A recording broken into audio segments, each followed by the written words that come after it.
The sound of protest high above the streets of Myanmar's biggest city. People banging pots and pans on their apartment balconies. That's the biggest public rejection yet of Monday's military coup. Down below, horns honked, cyclists rang their bells in a 10-minute show of solidarity through the downtown. And the anger is not ending there. Staff at hospitals in dozens of towns and cities stopped work today in an act of civil disobedience. So we continue to track the developments out of Myanmar, and Tessa Arcilia is once again handling that for us. She's in Brussels again today. A little bit of breaking news out of Myanmar today, Tessa, concerning Aung San Suu Kyi.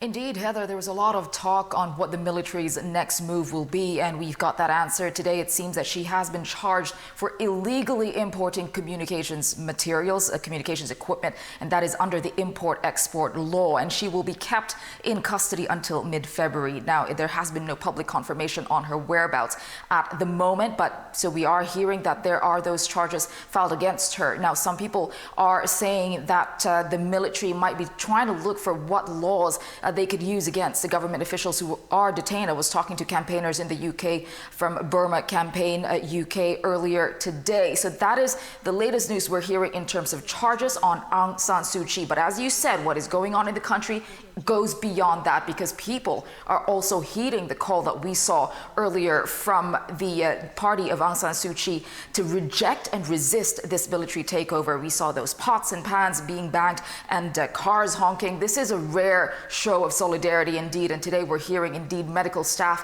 have stopped working, and the doctors have been treating their patients in their homes or in private clinics. Now, this is an important message because this is happening during a global pandemic, so you can see that the anger has boiled over and the people are not afraid of the military. This is the message that they are trying to send. So we are looking at continuing to look at developments there on how much further this civil disobedience campaign will go on, because that was a big question, Heather, when we saw that call to action. Will the people actually heed this, considering the amount of presence of the military on the streets right now? This is deja vu for people who knew what it was like back in the day.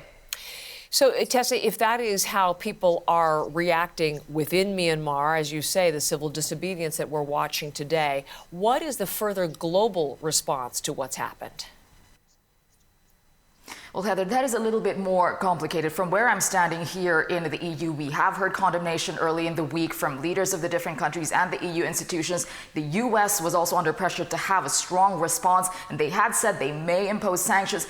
But at the end of the day, you need the agreement of everybody from the different political spectrum. That includes China and Russia. And as far as we know, it's gone as far as the UN Security Council, but we know China and Russia have a veto there. And China and Russia both refuse to back a strong statement as it stands. They're going to try again today, Heather, to have that global response to what's going on in Myanmar. As I mentioned, I was speaking to a campaign group in the UK, Burma Campaign UK, and this is what Anna Roberts had to say. Let's take a listen.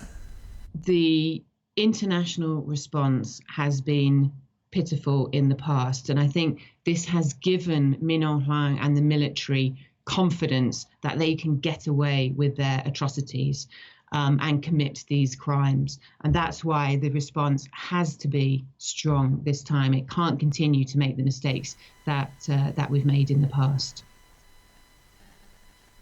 So again, pressure is on for global leaders to come to a consensus. Will they be able to do that? At the same time, China has rejected any accusations that it had anything to do with what is happening in Myanmar at the moment. Heather?